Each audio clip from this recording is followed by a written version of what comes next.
Hello and welcome to my channel. I'm Mikhail Peters.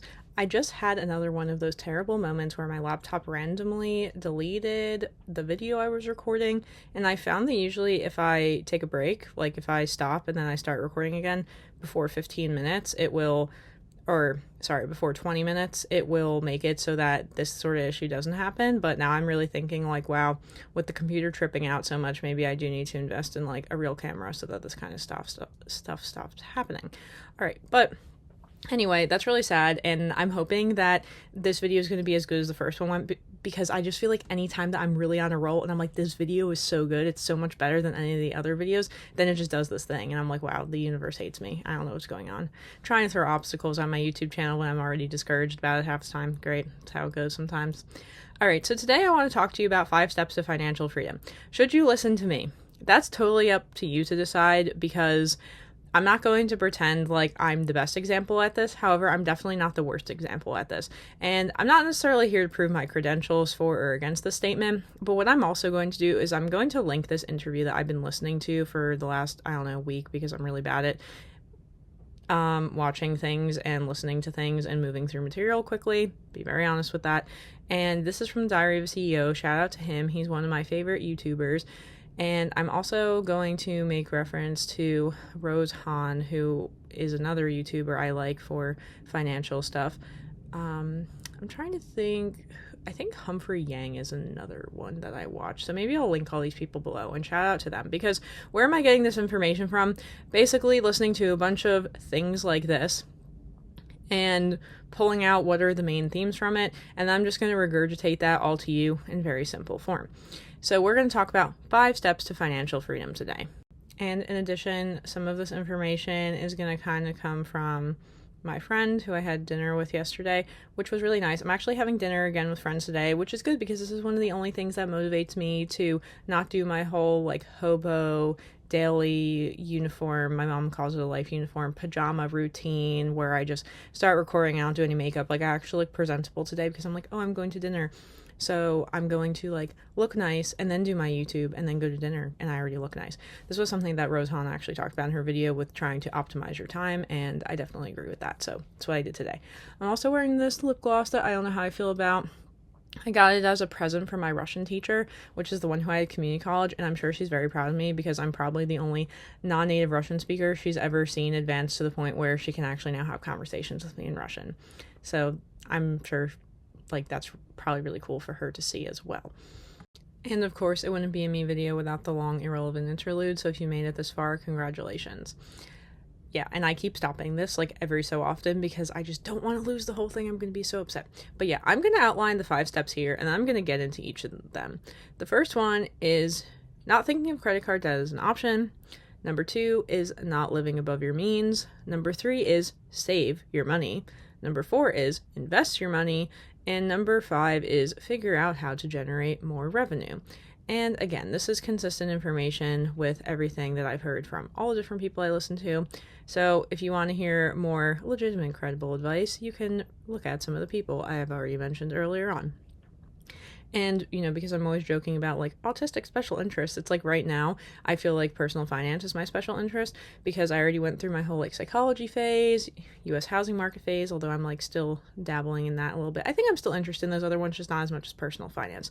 And personal finance is a topic that's really hard for people to discuss, because like politics, it is a very, personal thing, and it can lead to a lot of feelings of insecurity, jealousy, maybe even, and just incompetence, perhaps. Like, people just have a lot of shame around the concept of talking about their own finances. I do find that Americans talk a lot about money in general, like how much things cost. They like to talk about how much money other people have, but they don't really like to talk about their own financial savviness, their own financial goals.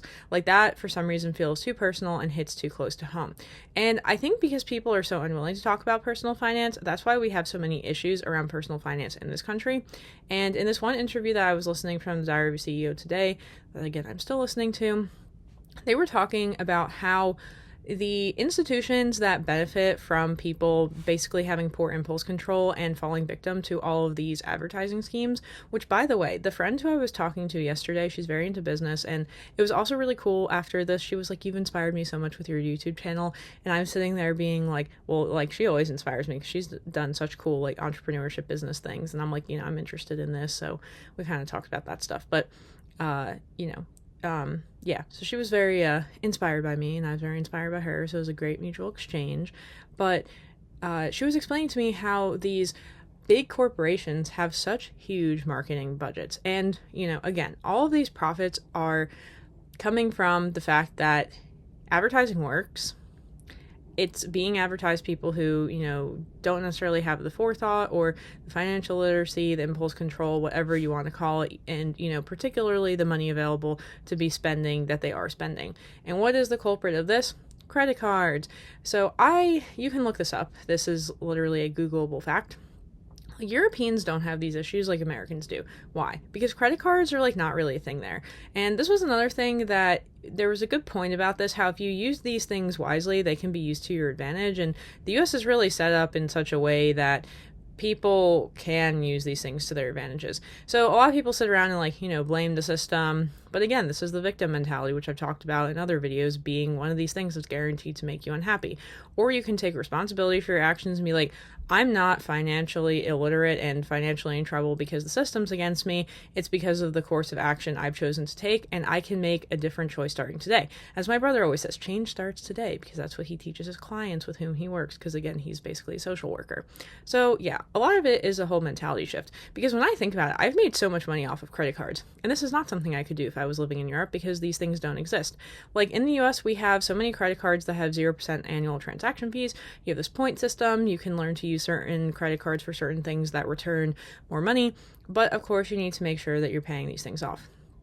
Also, sometimes I've opened new credit cards just to get the spend $500, get $300 off. And I remember, this is such a weird story to tell, but when I was going to Kyrgyzstan and for some reason I had to pay for that program with a credit card, I just opened several different credit cards, and this was a very large amount of money that I received from the US government, but that went directly to my bank account that I then paid this program with. And it was I was putting I don't know, thousands of dollars on this card, thousands of dollars on this card, so I made back $800. So again, these things, credit cards are not bad. I don't like the idea that credit cards are evil. They're not evil. They're evil if you don't know how to use them. And again, the system preys on people who are not educated and who lack the financial awareness, literacy, impulse control, again, all of these different things to be able to use them correctly. And I think that we also live in this culture where people are so treat yourself all the time that they're oh, I'm just going to spend the money even if I don't have it. No, don't treat yourself. The other thing I was saying before the video got deleted is the best things in life are free. Go for a walk, hug your dog, hug your family, call a friend, watch TV, even though I'm technically those things both cost money because you have a phone bill and an internet bill, but whatever. The point is, you can go treat yourself without needing to go spend money that you don't have. So that is one thing that's very important. Also, you may be oh, well, I can't eat. Okay, first off, buy cheaper food. Second off, there are so many different programs, not even just government sponsored ones, but you could go to a soup kitchen to get free food. And somebody the other day was telling me they have a friend who's constantly in the cycle of Blue Apron and all these other ones and doing the discount codes with those just to be able to get free food essentially all the time. And I'm wow, that is really cool. That's a great idea.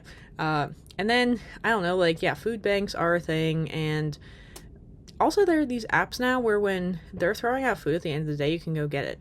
Yesterday, I was in Penn Station and I saw a bunch of bagels just in the trash can at Dunkin' Donuts. I'm thinking if you were homeless, you could just come to Dunkin' Donuts every night and be hey, can I have the leftover bagels? And you could go eat them, or whatever, or if you just need food. So we have such an abundance of food in this country. It's more about being strategic with how you get the food rather than just going to the grocery store buying the expensive food. You can buy food on sale.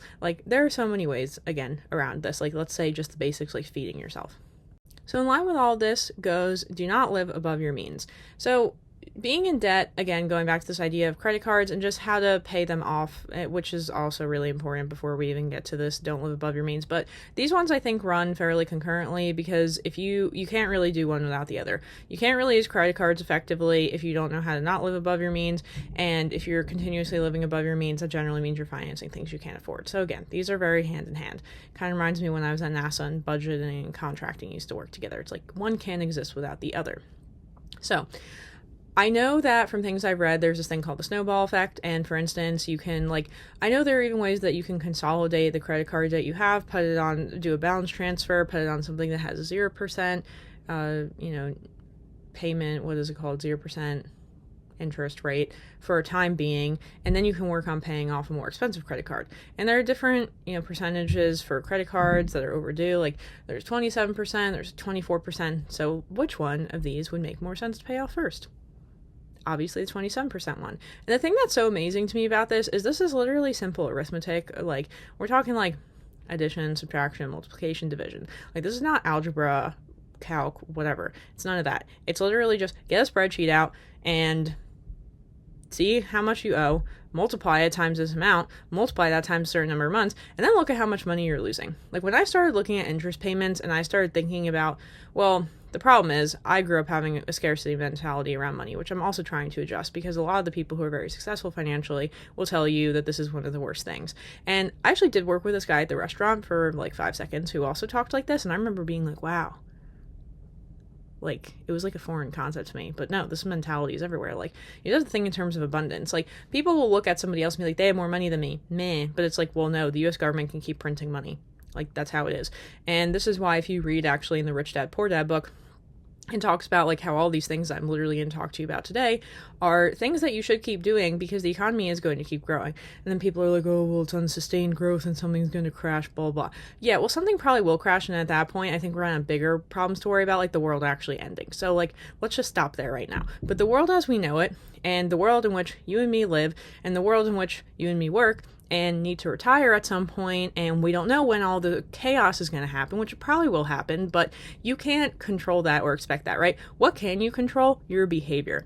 And this is what the Psychology of Money book talks about a lot too, is a lot of this financial literacy stuff, again, does not necessarily have to do with money. It has to do with your behavior around money. Okay, so now living above your means. One of the biggest areas, actually, that Americans struggle with this is having really nice new cars. Something to keep in mind is a brand new car is going to decrease in its value exponentially as soon as you drive it off the lot. Now, I understand that people are like, oh, well, you're not going to have any problems with a new car. Yeah, but you also probably won't have any problems with a gently used car that's already been leased by somebody for a couple of years that you're then buying and then owning. Yeah, leasing cars is super crazy. Like, half of my family, like my mom's side of the family, is really into this because they're really into the cars they drive. I can't pretend to understand it. So this is actually like kind of dangerous. I'm not going to lie about that. So yes, we have cars. And yeah, being in debt, my point with this is being in debt is not a great idea. So yeah, I mean, some people are very like, pay off a car. I think at this point, I'd prefer to buy a car cash if I ever have to do that again. I'm lucky right now. I already have a car that's working, that I've had for 10 years that, and again, it's like, I'm not living by my means. Like, oh, I could get a nicer car. Like, why? Just so I can look cool? Yeah, and this is actually like in the interview I was listening to today. It's like you don't need to like prove to anybody like how much money you have, and it's more about like your priorities and what you're gonna spend the money on. Like I'd rather spend my money on traveling than a nice car, quite frankly. Okay, so I'd say one of the things that people do accept being in debt around would be owning a house, which makes sense because you do need to sleep somewhere. I mean, in the US you generally need a car. There are a lot of countries you can get away without that, but I'm not going to advertise the US as one of those places, and I feel like right now I'm catering this more to a US audience because the credit card thing is fairly irrelevant for most other countries, to my knowledge at least. Okay, so going back to step number 3, save your money.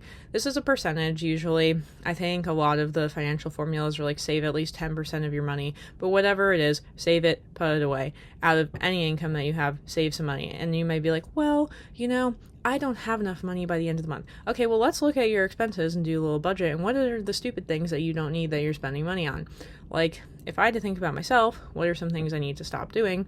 Because another thing that I was thinking too was like, when I got a real job, I was sitting here thinking like, oh, I'm going to have so much money. I'm going to like, for the first time in my life, feel like I have money. And it's like, no, that's not what happened, because then I had health insurance and then that was expensive. And I actually just upgraded my health insurance and now it's even more expensive. And then I was eating out a lot. And then I realized at some point, like, I could not afford this. This was above my means, and saving money is more important. So there's that whole thing. Okay. Yes. Now, you can save money on income, but you're going to need to figure out what those adjustments are you need to make. For me, now that I'm going to move out, it's going to be tight. It's not impossible. It's definitely not above my means. I will be able to afford it. But the issue is I'm going to have to give up some of the things I like going out to eat with friends, I'm gonna have to sadly decline those invitations. I can invite people to my house because I'm finally gonna have my own place. We can eat, I don't know, ramen noodles together. Okay, well, that's a little dramatic, but something together would be way cheaper. It'd probably cost $10 instead of $100 to go out between two people. And yeah, a tenth of the price. That's crazy.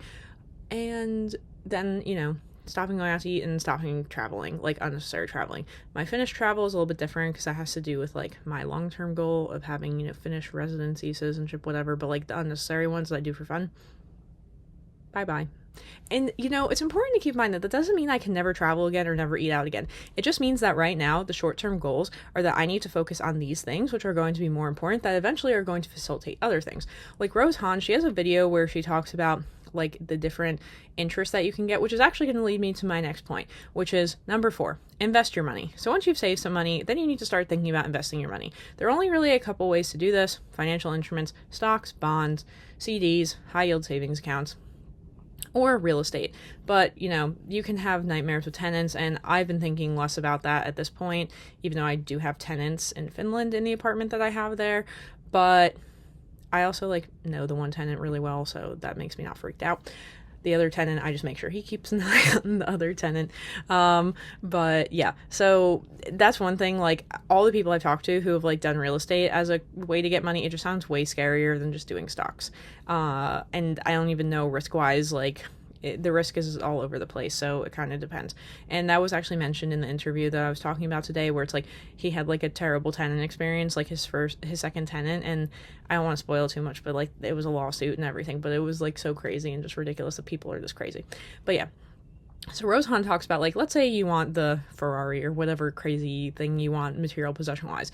When you invest into, let's say, a stock that will eventually give you a return on the investment, then you can put aside that money, that interest-bearing money, and eventually when you get so much of that, then you can go buy the Ferrari off of that interest money. And that is a much better feeling than spending money on something before you have the money. So again, it's sort of, and I talk about this a lot, the short-term reward, short-term gratification is not worth, suppressing that gratification desire and in the long term getting the thing that you want. So it's, you have to wait for the thing that you want. Doesn't mean you're never going to get it, but suppressing the urge, you're going to be more successful in the long run. I think this honestly applies to a lot of things. I think about school is like this. Probably literally could apply to many things. Okay. So investments are one thing.